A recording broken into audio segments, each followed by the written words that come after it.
Always fun to hang out with a bunch of Gen Zers before coming out to the podium. Just leave it there. How are you guys doing? Great. All right, good afternoon, everybody. So I'll be going to preview the president's schedule for next week.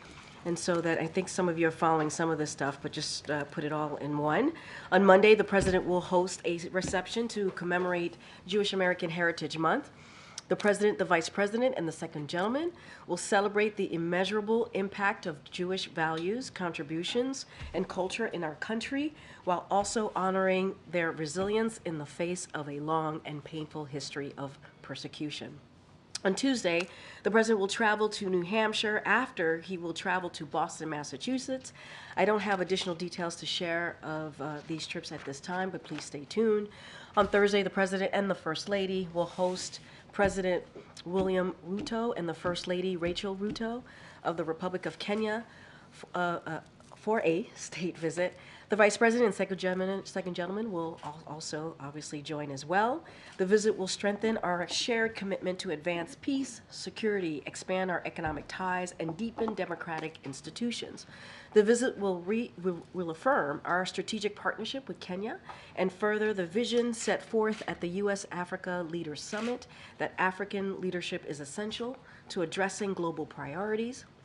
The Vice President will also host a state luncheon on Friday at the State Department. On Saturday, the President will deliver the commencement address at the United States Military Academy's graduation ceremony. He previously delivered the commencement address at West Point in 2012 and also 2016 as Vice President.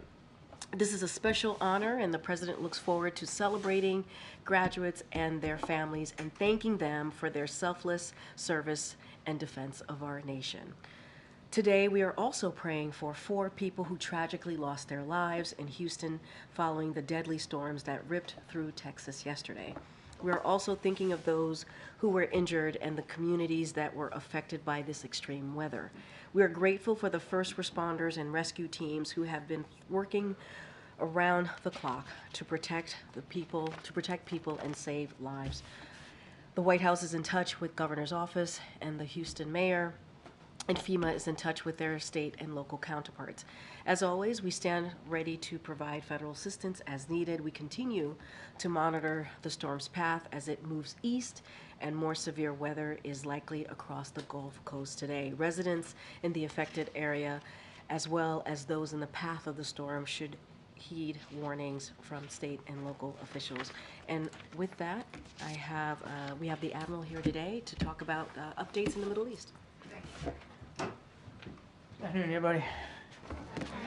So earlier today, I think you all know, the first shipments of humanitarian assistance arrived on the shores of Gaza through the multinational humanitarian maritime corridor that the President announced during his State of the Union address. As we speak, additional aid from the United States and other countries is arriving in Cyprus, where it will be screened by Israeli authorities and loaded onto ships for delivery via the maritime corridor, the temporary pier that we've been talking about. And here you can see trucks just today. The first truck includes pallets from the UAE, as a matter of fact, heading across that causeway, that temporary causeway, onto the beach. Now, once in Gaza, once on the beach, the aid will be distributed to those in need by the United Nations. So in less than 2 months, the United States was able to assemble a complex multinational logistical mechanism to facilitate the delivery of life-saving assistance in Gaza, to galvanize commitments from partners around the world, and to leverage the United Nations logistical capabilities to facilitate the distribution of this aid inside Gaza. So this is a humanitarian effort, and contrary to what we've been seeing out there in the information space, particularly in the region, it is designed solely only for the delivery of humanitarian assistance. There's no other purpose for this than humanitarian assistance. And we're obviously grateful for all the U.S. service members and our teams at USAID and the State Department for their tireless work over the past few weeks to get this going. Through the humanitarian maritime corridor, USAID plans to provide initial contributions of more than 170 metric tons of nutrient-rich food bars to support 11,000 of the most vulnerable children and adults, ready-to-use therapeutic foods to treat more than 7,200 cases of severe wasting in children, and nearly 90 metric tons of critical supplies such as plastic sheeting for shelter, jerry cans to hold clean water, and hygiene kits to support more than 33,000 people. And just today, as you're seeing here, we were able to get more than 300 pallets of some of that material in there. Now, today was just the start. It was the first day. There's still work that has to be done to reach what we call initial operating capability, but we hope to be able to increase the number of pallets that get in over the coming days and keep that sustainable. And we'll keep you updated, of course. All of this assistance is in addition to the thousands of tons of food and other non-food items that are being provided by a number of international partners, including, as I said, the UAE, United Kingdom, EU, to name a few, as well as resources to support the overall mission, including critical equipment to move that assistance. We anticipate an increase in the flow of assistance from additional countries and organizations, utilizing and steadily scaling up, as I said, the humanitarian maritime corridor every single day that goes by. In recent days, we've seen some progress in the number of trucks entering Gaza via the land crossings as well. Yesterday, more than 360 trucks moved into Gaza. Between April 5th and May 16th, an average of 176 trucks entered Gaza every single day. It's not enough. I recognize that. We all recognize that. But it is ongoing, and we're hoping to get it increased. Obviously, we're going to continue to work with Israel to that end. I do want to make one important point on this before I leave this topic. There is a robust security plan for this effort, and we remain vigilant to potential threats to our service members that are working on the pier and humanitarian aid organizations and workers helping with the distribution and the collection at the marshaling area on the ground. It remains a top priority. We're going to remain laser focused on ensuring the safety of everybody involved in this effort. Now, if I could just quickly shift to Ukraine, we're closely monitoring Russia's offensive in northeastern Ukraine and are working around the clock to get weapons and equipment into the hands of Ukrainian soldiers to help them repel these attacks. Soon after the president signed the National Security Supplemental last month, he authorized 2 military aid packages under the Presidential Drawdown Authority, and late last month, the Department of Defense announced a $6 billion package through the Ukraine Security Assistance Initiative, which will be used to procure new equipment to strengthen Ukraine's defenses over the medium and long term. And, of course, you saw Secretary Blinken in Kyiv this past week announced that the United States will provide an additional $2 billion aid package for Ukraine's defense under the Foreign Military Financing Program. All of this, that aid for FMF will be used in 4 ways. First, to help Ukraine procure weapons and equipment to repel Russia's invasion. Second, to invest in Ukraine's defense industrial base. Third, to help Ukraine purchase military equipment from other countries in addition to the United States. And finally, these funds may help other countries transition off Russian systems and incentivize donations to Ukraine. Now, just one last program announcement, and I promise I'll shut up. I can announce today that our National Security Advisor, Jake Sullivan, will travel to Saudi Arabia starting tomorrow. He'll be there to meet with Prime Minister and Crown Prince Mohammed bin Salman to discuss bilateral and regional matters, including the war in Gaza, of course, and ongoing efforts to achieve a lasting peace and security in the region. On Sunday, the next day, Mr. Sullivan will travel to Israel to meet with senior Israeli officials, including Prime Minister Netanyahu, to discuss, of course, the war in Gaza, including ongoing negotiations to secure the release of all the hostages, address the humanitarian crisis, and our shared objective for the enduring defeat of Hamas through both military pressure and a political plan. Thanks, Karine. Thanks, Admiral. I wanted to ask you about the 3 hostages whose bodies were recovered in Gaza. Was the U.S. given any details, particularly about where they were recovered and how they were recovered? It's just horrible news, and our hearts go out to the families who are having to deal with this terrible news. I don't have any information that we knew ahead of time or that we had any more. We have had, since the bodies have been recovered, any additional information or context from the Israelis on this. The 5 American hostages who are still unaccounted for, Correct. Is there any new intelligence about their whereabouts or their potential well-being? Sadly, no. We don't have any information that that leads us to a conclusion that they're no longer alive, but we just don't have any additional context whatsoever. Just on a separate topic, very quickly, what was your reaction to seeing Russian President Putin and Chinese President Xi exchanging hugs? Exchanging hugs? Well, that's nice for them. Look, you have 2 countries here, leaders of 2 countries, that clearly are acting in various ways around the world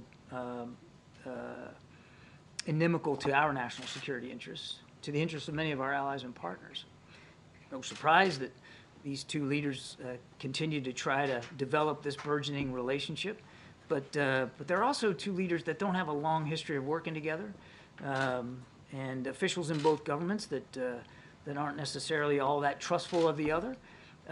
What they have in common is a desire to challenge the international rules-based order, challenge the network of alliances and partnerships that the United States enjoys and which President Biden has strengthened in his time in office, and to try to look for ways to bolster each other's national security interests as well. So we didn't see anything coming out of this meeting that we were necessarily surprised by. I wouldn't go so far as to say we weren't concerned about this relationship and where it's going. Of course we are, and we're watching it closely. But I'd leave it at that. Did you think that was a purposeful show of public display to send any kind of message to the U.S. or otherwise? Oh man, I'm not good at talking about personal human bodily affection one way or the other, so I think I'll leave it to these two gents to talk about why they thought it was good to hug one another. I'll just tell you that we take seriously the challenges that both countries represent, and we take seriously this burgeoning relationship between the two of them. That said, in Ukraine specifically, we haven't seen President Xi rush to the effort to assist the Russian armed forces and provide lethal capabilities. We are deeply concerned and have said so. I think Karine mentioned it yesterday about some of these Chinese companies that are providing microelectronics and components for Russia's defensive weapon systems. That's a problem, and we've raised that with the Chinese as well. Good, darling. Thank you. So what is the status of the aid on that first truck that went in? Is it being distributed, or is it still waiting? I was to be told right distributed? before coming out here that the UN has now taken possession of these first pallets and are getting them ready for distribution inside Gaza. So, look, I mean, hopefully by the time we're done here, I mean, some of that stuff will actually be in the mouths of some hungry people, but we'll see. And then one other question on Russia and Ukraine. Russia is pounding the Kharkiv region. Is it time for the U.S. to revisit the prohibition on Ukraine against using American weapons in an offensive manner? We do not encourage, nor do we enable attacks using U.S. supplied weapon systems inside Russian territory. That's the policy. That has not changed. Thank you, Karine, and thank you, Admiral. You just spoke about the importance of protecting humanitarian aid workers, and it's been a month and a half since the IDF released a report about the World Central Kitchen. Has the U.S. finished reviewing that report, and what did it conclude? I'm not aware that we have some sort of final conclusion on that, but I'll tell you, I'll take the question, we'll go back and I'll check with my State Department colleagues, but I'm not aware that we've come to some different or final conclusion about Well, it. we asked you several times in the past, you said we're still reviewing the report. It takes a long time to go through all the facts and figures, so. I just don't have an update for you. Okay, last night, Israel's defense minister said that the IDF would send more troops into Rafah. Do you have a response to that? I think we've addressed this one already. As always, I'll let the Israelis talk about their military operations and where they put their troops. Point one. Point two, they have a right and a responsibility to go after Hamas, including in Rafah. And as I just mentioned, Jake's going to raise this issue when he goes to Israel on Sunday. They have a right and responsibility to do that. How they do that matters. And that's part of the conversations that we also want to have, and Jake will have, about going after that terrorist capability in Rafah in a way that's targeted, precise, and quite frankly effective. We don't believe, still don't believe, that the way to do it is to smash into Rafah with a large body of armed forces on the ground in an indiscriminate and reckless manner. So I'm not dodging the question. I don't know the context with which Minister Gallant said that. I can just tell you that nothing's changed about our view that we don't support a major ground operation or a large operation in Rafah. That would put now it's about 1 million people at greater risk. Yeah. Thank you. As you know, President has focused a lot on democracy, promoting democracy globally in his 3.5 years. What is President's thoughts on the elections that are happening in India right now? Around 900 million voters going out to 1 million polling booths to elect 545 members of parliaments from thousands of candidates from 2,660 registered political parties. Not too many more vibrant democracies in the world than India. And we applaud the Indian people for exercising, you know, their ability to vote and to have a voice in their future government. And we wish them well throughout the process, of course. And secondly, Prime Minister Modi is going for his third term, seeking his third term from the people of India. How do you see India-US relationship in the 10 years of his government? How do I see? I'm sorry. How do you see India-US relationship in the 10 years of his administration? How do I see it over the last 10 years? Oh, I'll speak to the last 3 if that's okay, because that's kind of where I'm allowed to go. But you First 3 years are also vice president. yeah, I'm going to stick to the last 3 years if you don't mind. Look, our relationship with India is extremely close and getting closer. You saw it in a state visit. I mean, we launched all kinds of new initiatives, working on critical emerging technologies together, and bolstering and expanding the relevance of the Indo-Pacific Quad, of course, which India is a part of, and then just the people-to-people exchanges and the military cooperation that we share with India. So, I mean, it's a very vibrant, very active partnership, and we're grateful for Prime Minister Modi's leadership. One final one, you spoke about Quad. Does the president really believes that the 2 of his Quad partners, India and Japan, are xenophobic? I mean, look, I think Karine already dealt with this one. I mean, the president was making a broader point here about the vibrancy of our own democracy here in the United States and how inclusive and participatory it is. Thank you. That was not easy to say. Thanks, Admiral. You mentioned that the aid coming through the pier was going to be screened by Israeli authorities. How confident are you that that's not going to cause sort of delays in terms of the aid being held up? And also, if I may, how confident are you that there's not going to be delays at the other end, at the pier end as well? Well, look, I mean, it's day one, and as I just said, we've got indications here just before I came on out here that some of that aid was already moving into Gaza. That's pretty impressive for day one, just day one. The inspections are actually happening in Cyprus, and that's a really important component of this modular system that we've constructed here. So the inspections are happening before the ships even leave Cyprus and move on down to the eastern coast. I'm sorry, the eastern med, off the coast of Gaza. So right now, it seems like a very good system in place, but again, it's day one, so we'll take a look and see how it goes. Inspections being done in tandem with anyone else, such as the United States? IDF is responsible for the inspection regime in Cyprus, and as I said, on this first day, it worked well. On Jake Sullivan's travel this weekend, did the U.S. government receive any assurances from Israel that it wouldn't expand its Rafah operation while he's there? I'll just say, without getting into our diplomatic conversations, we've said this before, that we're going to continue to talk to the Israelis about alternatives to major ground operations in Rafah. That is not what they're conducting right now. And they have assured us that they are willing to continue to have those discussions with us before they make any major decisions. And I'll leave it at that. Can you share an update on the American doctors in Gaza who are trying to get out of there, and what your understanding is, what the U.S. government assessment is of the holdup? There's no holdup. They're out. There was 20 American doctors. 17 are out now. Came out today, and all 17 of this they wanted to leave. I won't speak for the other 3, but I can assure you that any of them that wanted to leave are out now. And then just finally, you referenced the security plan for the port and the pier. Secretary Austin, a couple of weeks ago, before it was operational, said his understanding was that if U.S. troops were fired upon, that they may fire back. Is that still your understanding of what would happen here? 100%.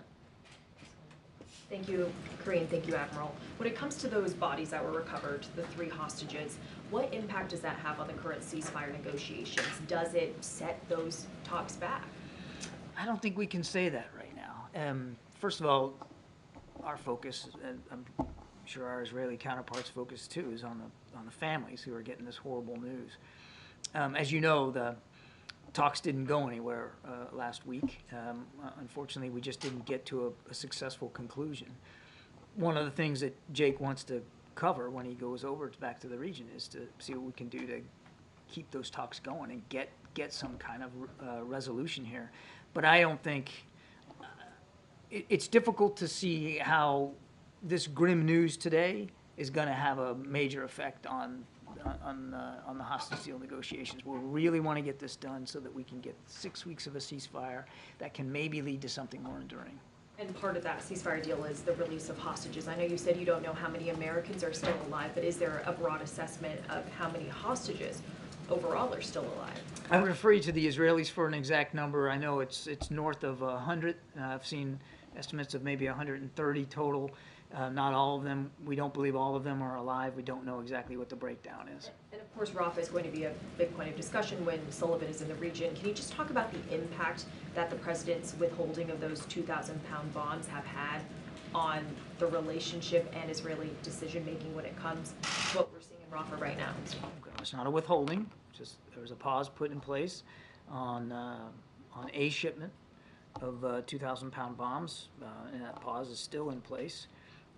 I would remind you that other aid, other weapons and capabilities from the United States continues to flow to Israel. They are not left defenseless. And they also have, without getting into specifics, they have inventories of existing, like similar capabilities that they already had available to them.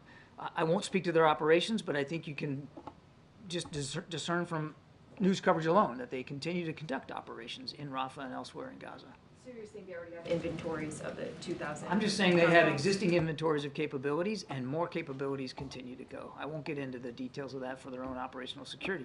But I guess I didn't really answer your question, though, on decision-making. I think, well, I don't think, we know that they know what our concerns are with respect to Rafah. And how they go into Rafah and what that looks like. And again, Jake's going to go over this weekend and he'll reiterate those same points. John, you had the assassination attempt on the Slovakian leader this week. What is the level of concern that this could be an indicator of instability in Europe? You have European Union elections coming up in June. There have been some attacks on German politicians that we've seen. How much is this a worry of the administration across the world? It's too soon to know whether you're seeing some kind of a trend here, a wave of violent activity or intent with respect to political stability in Europe. But obviously we're watching this real closely. Certainly we're glad to hear that the Prime Minister survived the attack and is on the mend. We wish him a speedy recovery. Thanks, Karine. Admiral, back to Ukraine. Does the President hope to attend the Ukraine Peace Conference next month? I don't have anything on his schedule to speak to in that regard. I just wanted to ask about the strategic consultant group status, when they will be meeting. Well, you got National Security Advisor going over this weekend. That's a pretty good level of meetings here. I don't have another one inside the SCG context to speak to today. We've had a couple live ones. We've had some virtual ones. I think that they'll continue. But the next consultation, if you will, is Jake's trip this weekend. John, just to follow up what you told me this morning, were there any conditions that Israelis imposed on certain items in this aid that will get into Gaza? Because in the past, they won't allow scissors, for example, wheelchairs, other items, or they just purely food? This is really focused, certainly today, and I think in coming days, it's really going to be focused on food, nutrition. That's really the focus, and there's been no restrictions placed by the Israelis on that. Okay, and I want to add one more point. You reminded me that the Israelis, and the IDF in particular, have been enormously helpful and supportive of this effort, this temporary pier, and their role on the beach and on the ground in supporting it. They've been very, very helpful, extremely cooperative. And the distribution, you just said that UN agencies going to be in charge. Does this include UNRWA? And second, will be any supervision by the IDF or in the steps of distribution, not just offloading of the pier? I want to be careful here because I don't want to violate operational security issues. As I said in my opening statement, the food will be distributed by the UN and other aid organizations. I'll let the UN speak to that, how they're going to do that. When you get the material ashore, it goes into what we would call a marshalling area. So it's a part of the beach where it can be placed safely until it can be then head out on trucks into Gaza. I would just say that there's an adequate security apparatus in place for that purpose, and I think I need to leave it at that. And finally, just one thing on the hostages. Any confirmation that actually reports indicating that the bodies that they recovered today, that the hostages were killed as far as December? they were not killed recently? I don't have that level of information. I don't know. Thank you, Karine. Hi, Admiral. Just quickly to follow up on the military pier, are U.S. troops guarding it on the ground? There is not on the ground. So, as I said in my opening statement, there are no U.S. service members in Gaza. There is a small U.S. military component on the pier itself. And they're there really to do sort of two things. One is to provide a modicum of security for it, but also to assist with the logistics. I mean, you're going to have ships pulling up to this pier, not the big cargo ships. They'll transport it to smaller ships off the coast of Gaza. Those smaller ships will bring the goods onto the pier, and you're going to need some logistical support to get it from the ships onto the trucks. So there's a small footprint of U.S. military on the pier, but they will not go into Gaza. How many, when you say small? I think I'm going to let the Pentagon speak to the numbers. I don't want to violate that, but it's not a huge number. And why is the U.S. confident that Israel will not strike any of the vehicles that are taking aid in? I understand you said that they've been They have been hopeful, extraordinarily but cooperative. have they offered explicit assurances that they will not? I mean, because they attacked the World Food Kitchen cars that were carrying aid. And they investigated, and they fired people that they thought were at fault, and they apologized for the mistake, and they have tried to improve their deconfliction processes. We are not worried about the Israelis striking the convoys of trucks that are coming off of that pier. They are actually participating in helping marshal that material ashore and then get it into Gaza, so that's not a concern. Thank you, Karine. So just to clarify, John, the Israelis and the American soldiers, the small footprint of American soldiers, will be working together to marshal these things? There is a small component of U.S. service members on the pier. There are no Israeli Defense Forces on the pier. So is there anything more that you can preview on President Ruto's visit next week, especially in terms of shoring up partnership against China's influence in the continent? We'll have more to say on the state visit as we get closer to it. Okay, and then just one more, and feel free if you want to take this one, Corinne. Many of those protests on campus have linked the Palestinian cause to activism of other global injustices, including racism against African Americans. And so you both have said often that the president understands the emotions behind these protests, but I was wondering specifically, as the president is ramping up his outreach to black voters, is he aware of and sensitive towards the black community and how they might see a common parallel of injustice between themselves and Palestinians? Let me take this. Let's let the Admiral finish what he came That's to do, and then I'll take some. that's definitely not a question for me. Go ahead. We'll take a couple more. Go ahead. What is your current? The young lady. Oh, Yep. Thank you. John, you mentioned the U.S. providing some security. I thought the IDF was going to be providing the security, but is there a small component of U.S. forces that are also there providing some security? There's a small component of U.S. service members on the pier, as I said, that will be helping with force protection, of course. I mean, I'm not going to speak to the number. I'll let the Pentagon do that. And then there's still U.S. forces or U.S. troops offshore in addition to those on the pier. There's a Navy component. There's a Navy assistance in getting the material onto smaller vessels out further away from the pier, well off the coast, so that those smaller vessels then can transload the material onto the pier. I mean, you've seen the pictures of the piers. It's not practical to bring a big freighter cargo ship up against that thing. I mean, it's anchored to the seabed, but it's temporary. It's not, not concrete piles in there.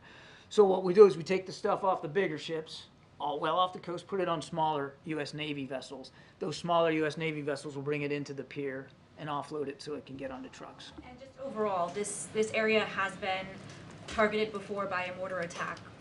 What is the administration trying to do to prevent and deter an attack from happening again, and what efforts are being done to protect those U.S. forces there? Part of my being up here today is a little bit of that, to make it clear what this is and what it's not. And there's been some bogus stuff out there in the information environment, particularly in the region, that this has some sort of military capacity or operational capacity for the IDF, and it just doesn't. It's nothing more than humanitarian assistance. And we've also passed that message back through the appropriate channels to Hamas so that they understand exactly what this is. And look, showing pictures, you all can get online and see what it is. I mean, we're making no secret about what this thing is and what it's not. Thanks, Karine. Admiral, I know this is day one, maybe closer to hour one of this peer initiative. But But, you know, even at full capacity, it'll only be a fraction of the amount of aid. Is the United States working on or negotiating, figuring out other methods of getting additional aid in via other avenues? Well, look, there's no better way to do it than the land crossings. There's just not. And before the war, there was 500 trucks going in a day over a course of different crossings, and we want to get back up to that level if we can. Now, that's a tall order, I get that, and we haven't been able to even get a sustainable 300-plus trucks in a day. But it's important that Rafah open immediately. Other crossings are open, but there's been challenges with getting some of that aid through those crossings, particularly protest activity on the Israeli side. And those delays, those problems have got to be solved. And I have no doubt that Mr. Sullivan will raise those issues as well when he's over there. But this is meant to be additive, this temporary period. Additive, not an alternative. There's just no alternative, really, to getting trucks in on the ground. Okay, Brian, you have the last. Hey, Admiral. I have a question about the death toll in Gaza. Does President Biden have confidence in the casualty numbers coming out of Gaza? The president watches this very, very closely, and you've heard him talk about the more than 30,000 people that have been killed, and he said the majority are women and children. He's also said that's unacceptable. And as we've maintained time and time again, the right number of civilian casualties ought to be 0. But in terms of, you know, what specific number we're quoting or citing on any given day, I mean, we're doing the best we can working with the Israelis to ascertain the scope of the civilian suffering, but it's obviously immense. Has his confidence in the numbers coming out of Gaza increased since late October when he said he had no confidence in the numbers? You've heard the president talk about the numbers and talk about the concern. And the most important thing, aside from obviously how tragic that is what we're doing to alleviate and help improve conditions in Gaza, including through this temporary period today. Thanks, everybody. All right, thanks, Admiral. Thank you. Thank you. All right. Okay, Darlene, I don't have anything else. Great, thank you. Does the president, who is a former chairman of the Senate Judiciary Committee, agree with the current chairman of the Senate Judiciary Committee that Justice Alito should recuse himself from 20 cases involving a 2020 election or January 6th because of the reporting of the upside-down flag flown outside of his house? So obviously we've seen the reporting, and I don't want to comment on the specific report, on that reporting. What I can say more broadly is that the president believes that the American flag is sacred. You've heard him say that, and is owed proper respect and honor of the brave men and women who have defended our country for generations, and we should be respecting that flag. We should be making sure that it is respected in that way. It is sacred. As for anything else, the conduct or recusing himself, that is something for the court to decide. I just don't have anything else to add, and just want to be very clear. The American flag is sacred. That is something that the president believes in, and you've heard me say this before at this podium many times. Can you give us a sense of how the president will use his time at Morehouse on Sunday? Will there be any news in the speech? Will it be more of a lofty, go forth and prosper kind of speech? Can you give us a sense of, without getting specific, because I know you don't want to get ahead of the president. I don't want to get ahead of the president, no. So look, he takes these commencement addresses incredibly seriously. He understands the importance of him being the president, and obviously the commander-in-chief when he speaks to the West Point graduates later this month. But he sees this as an opportunity to lift up and to give important message to our future leaders. I mean, these Morehouse men who are graduating will be our future leaders. As you heard from Mayor Benjamin when he was standing here behind this lectern, he talked about what it's like to be part of that HBCU, if you can imagine, collective, and how important it is and how respected that is. And so, look, he'll have, I think, some important message to share for these future leaders. He'll have themes in his remarks, in his commencement remarks that he'll share with them. He's been working on these remarks for the past couple days, I can assure you, with his senior advisors. He's taking this incredibly seriously, and he understands, as the president tends to do, meet the moment that we're in. I won't get beyond that, but I would say stay tuned.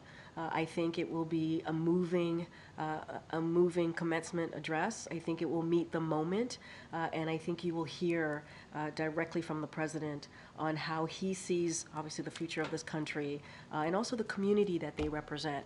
But again, as you just stated, I'm not going to get ahead of the president. Go ahead, Bisha. Thanks, Karine. I'm going to try again. On Morehouse? Not on Morehouse, Okay. no, on the flag.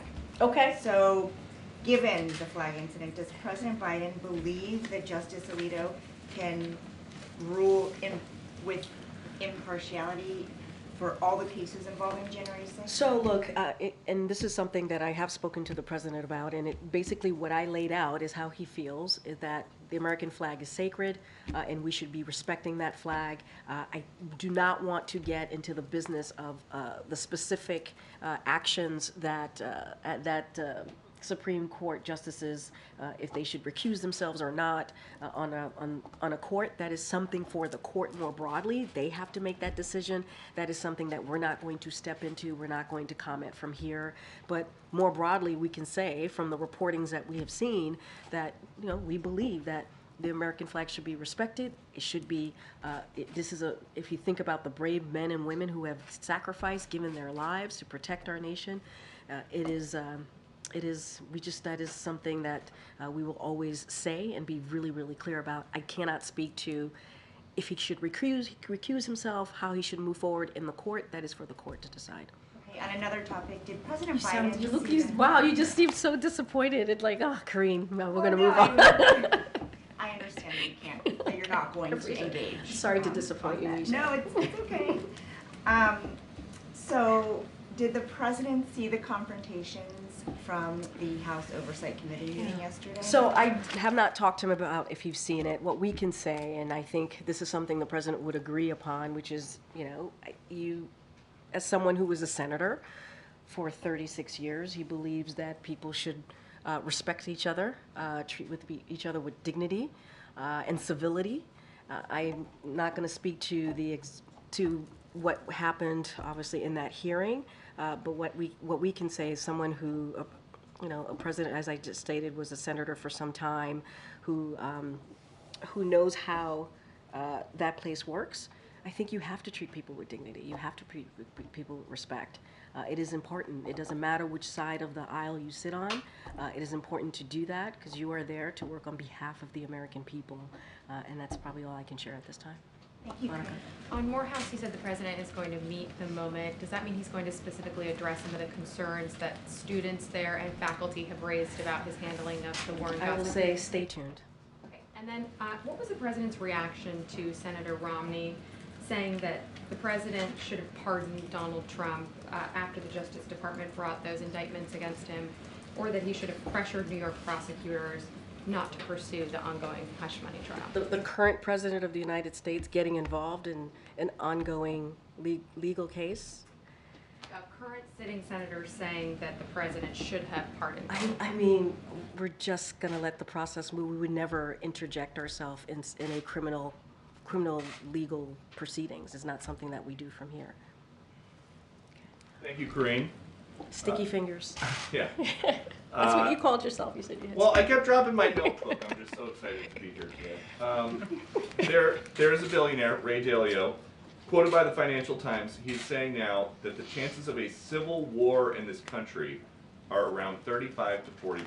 Do you think the chances are that high? I mean, I'm not in a place to give probabilities, or, you know, I don't gamble. I don't spend my time in Vegas, so I couldn't speak to that. But what I can say is the president has been really clear about the need to continue to fight for our democracy. That is one of the reasons he jumped into the election back in 2019. What he was seeing across the country, what we're seeing obviously in Charlottesville, and what he saw there, the vile, the hatred, and it was concerning to him. And so, but, you know, you move forward, and from there to January 6th of 2021, that was a very scary time in our democracy. That was a stain on our democracy. What we saw happening at the Capitol are rioters of 2,000 rioters wanting to turn over a free and fair election. So obviously the president wants to continue to fight for that, continue to fight for our democracy, fight for our freedoms, and that's where we're going to continue to stand. I can't give probability. I don't even know who you're speaking of. Okay. And then I have some on the big story today. Okay. What does President Biden think about the world's #1 golfer, Scottie Scheffler, being cuffed and then hauled in for a mugshot for what appears to be a misunderstanding at a traffic stop? So I've seen the reports of Mr. Scheffler's arrest. I just want to say that our hearts go out to the individual that was killed. Unrelated. Well, no, let me finish. In the auto accident that preceded his arrest, obviously someone did die. Someone was killed, preceded his arrest. That obviously he was not involved in. So I want to make sure that we share our condolences to that family and their loved ones. Anything else as specifics to his arrest, that would be something for local authorities to speak to. I think you guys have spent a good chunk of this week talking about how you don't want anybody to ever go to jail again for possessing marijuana. Do you think that somebody who was involved in what appears to be a misunderstanding at a traffic stop should be facing 10 years in prison?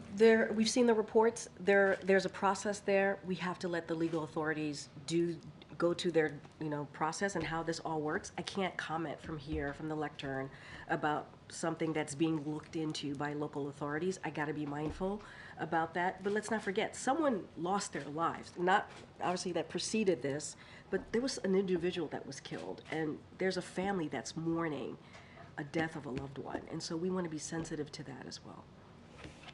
Thanks, Karine. Can we still assume that the Kansas City Chiefs will be visiting the White House this year in celebration of their Super Bowl victory? So what I can say is all the team, per usual, when there is a championship team or gets invited. I don't have anything to add on if their attendance or how that looks, but the team is always invited. Everyone on the team is invited. I just don't have anything beyond that. So can you confirm, you said everyone on the team is obviously invited. Is the Chiefs kicker Harrison Butker welcome at this White House? What I can say, you would have to obviously. What I can say is we invite the entire team, and we do that always. I don't have anything beyond that.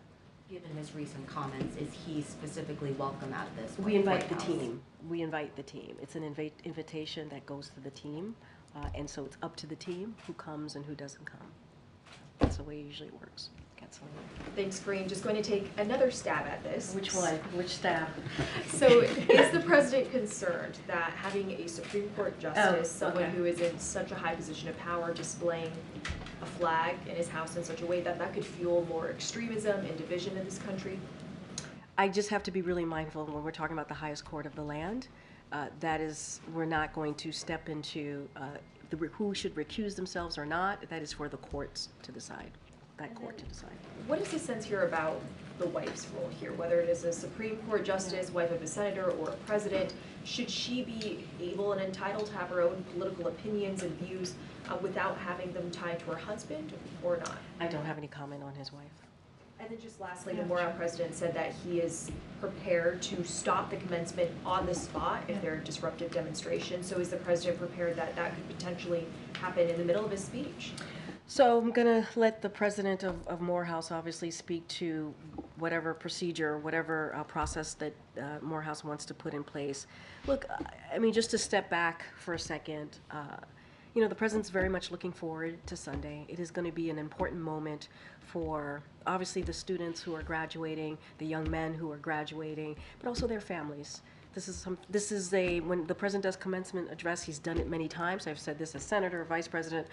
As president, you all know this. You have covered the president for some time in his different roles as a public person and public servant, to be more exact. And and when it comes to this difficult moment in time that we're in, as we speak about the protest, he understands that there's a lot of pain. He understands that people have a lot of opinions, and he respects that folks have opinions. And you've also seen the president, when there has been protest, the president has treated those peacefully protesters very respectfully, in a respectful way. And that's how he's going to move with any event that he goes forward to do, including on Sunday. He will respect the peaceful protesters. It is up to Morehouse on how they want to manage that and move forward with that. But he's going to be respectful because it's not just the students, it's the parents, it's the loved ones who who want to be there to celebrate an important moment. And as always, we believe all Americans have the right to peacefully protest, and I'll just leave it there. Okay, Nandita. Just quickly following up on Mayor Benjamin's appearance yesterday. Yes. He said he traveled to Morehouse, he spoke to students there, he asked them what they wanted to hear from the president, and many of them said that they wanted to talk about the war in Gaza. And I'm just kind of trying to understand if the president plans to bring that up proactively during his speech, and what is his message going to be to those asking him to change his policy in the Middle East? So, a couple things. When the mayor was here, he did say he had a private conversation with students and others and faculty there. He said he wanted to keep that private conversation in private, so he was very mindful in what he shared from here yesterday afternoon. Again, in asking me that question, that is previewing the president's remarks. I am not going to preview his remarks. I will tell you more broadly at a 30,000-foot view that the president sees this as an important moment to give our future leaders some advice on how he sees the world, or how he could give them a little bit of advice on how to move forward in their careers, in their future.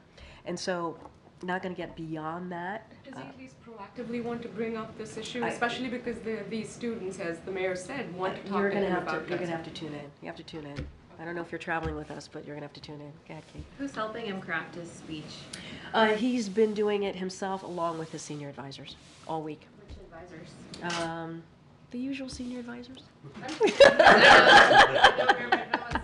Traveling. I know the vice president has. I don't have a list in front of me to call out, but he has about a good more than handful senior advisors.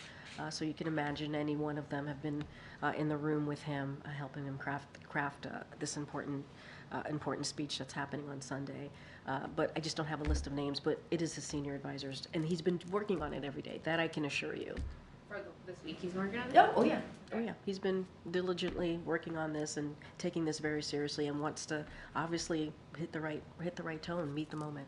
And earlier today at the museum, he said something interesting where he mentioned, as soon as I came into the office, I signed the American Rescue Plan, and I want to be political for a second because we're having problems. Not one Republican voted for it, not one. What did he mean by problems? Is it the message not breaking through? That, in your mind, do you think he was talking about not enough people know about this? That's an interesting catch. I did not catch that in his remarks. I don't know. I would have to ask the president. But what I will say is, and I think that I do remember this in his remarks, which is the American Rescue Plan. Not one Republican voted for it. It helped turn the economy around. It helped open school, helped start small businesses, and I think he sees it as such an important piece of legislation. The first one that he was able to sign into law that made a difference. And I do know that he believes there are Republicans out there in Congress who try to take credit for that really important piece of legislation, and he tends to call them out, as you've heard him do so. Some of them actually benefited from the American Rescue Plan, which he has been very, very diligent on calling that out, and it was an opportunity for them to be on the right side of history, and they were not. And so he tends to call that out. Anything beyond that, I don't have any specifics or detail into that. Okay. Yeah, does the president plan to meet with any of the Morehouse students while he's down there, in addition to giving the speech? So we'll have more to share as we get closer to Sunday. Don't have anything for you at this time beyond that. Okay. Yeah, I wanted to kind of follow up on Yeah. that. A lot of the messages to Black Americans that Biden is doing over the next couple days are at them. A speech at Morehouse, the speech at the museum, the speech in Detroit. I wonder if you can give any, sense of whether that information flows both ways. Is he asking questions? Are the Divine Nine, saying this is what we would like to see from your presidency going forward? Yeah. Listening as opposed to speaking. I know you're saying at them. We don't see it at them. I think the president shows up in front of a crowd in front of a community, and talks about how he's been working on their behalf, working to deliver for that community or for all Americans. I think that's important. I think people want to hear from the president. They want to hear what is it that he has to say, whether it's about the economy, healthcare, whatever issues that's important to them. And I think the fact that the president shows up at the African American Museum is important. The fact that the president, you know, is here, is talking to the Divine Nine, I think it's also very important. Going to Morehouse, we're talking about young men who are going to their careers, and they get to hear from the President of the United States. That's actually important, I think, for them to hear from the president. So the at them, I think, is kind of a little harsh there. I think it's the president showing up and sharing and being very clear about what he has done as their president to deliver. And I think to the heart of your question, you know, the president also loves to hear from people. He does. He loves to hear from what they have to say, what they have to offer. He's going to do that with the Divine Nine. He did that yesterday with the different plaintiffs of Brown v. Board. He does that very often, continuously.